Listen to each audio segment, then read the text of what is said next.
না আমরা বলি তো শুধু চাঁদাবাজি করে না, উনি আরো অনেক কিছু করে যেগুলো চাঁদাবাজি করছে।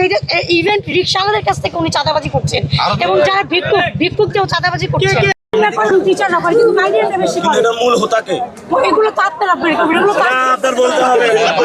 আচ্ছা আচ্ছা, হচ্ছে টিচারদের পাওনাটা, এটা কি আপনারা কনফার্ম করবেন? একটা টিচার তো ন্যায্য বেতন পাচ্ছে না। পারবেন না, পারবেন না। কিন্তু আমি বলি সেটা হচ্ছে না না না,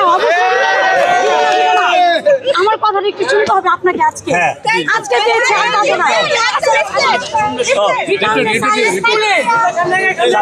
ভাই কথাটা একটু শুনেন।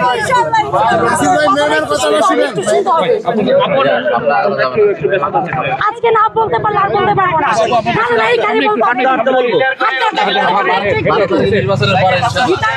স্কুলের যে টিচাররা আছে তাদের বেতনটাকে একটা স্ট্যান্ডার্ড আনতে হবে। তারা ক্লাস নিচ্ছে, তাদের মেয়েরা হাতে মাঠে ঘুরে বেড়াচ্ছে, এটা দেখতে খুব খারাপ লাগে। আমি সমস্যাগুলো বলি।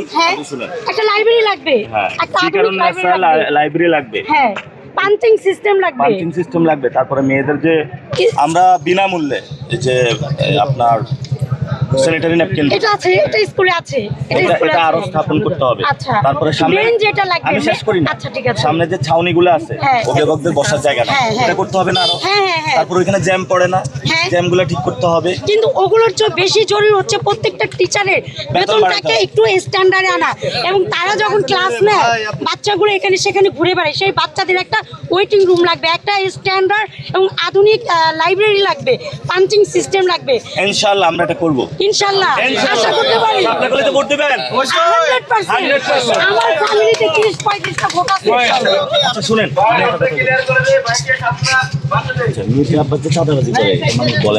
না আমরা বলি তো শুধু চাঁদাবাজি করে না, উনি আরো অনেক কিছু করে যেগুলো চাঁদাবাজি করছে। ইভেন্ট রিক্সাওয়ালাদের কাছ থেকে উনি চাঁদাবাজি করছেন এবং যারা ভিক্ষুককেও চাঁদাবাজি করছেন। ঠিক আছে, এবং ওয়েট আমি বেসিক্যালি আসছি আমাদের ভিকারুন্নেসা স্কুলের প্রবলেমগুলো নিয়ে। এটা আপনি ছাড়া কেউ পারবে না, এবং আমি এটা বিশ্বাস করি হাদি ভাই থাকলে উনি করে দিতেন, এবং আপনি আছেন। এবং আপনার কাছে ফার্স্ট চাওয়া হচ্ছে আমাদের ভিকারুন্নেসা অভিভাবকদের পক্ষ থেকে ভিকারুন্নেসা টিচারদের স্ট্যান্ডার্ড বেতন এবং তাদের সন্তানদের জন্য একটা ওয়েটিং রুম, আমাদের সন্তানদের জন্য একটা আধুনিক লাইব্রেরি এবং ওয়াশরুমের যে ব্যবস্থা, এগুলো আপনি করে দিবেন। এটা আপনার কাছ থেকে আশা করি। কমিটমেন্ট দিলাম, ইনশাআল্লাহ করব। আমিও দিলাম, আপনি ইনশাআল্লাহ জিতবেন। মা হয়ে ছেলেকে দোয়া করছি, ইনশাআল্লাহ।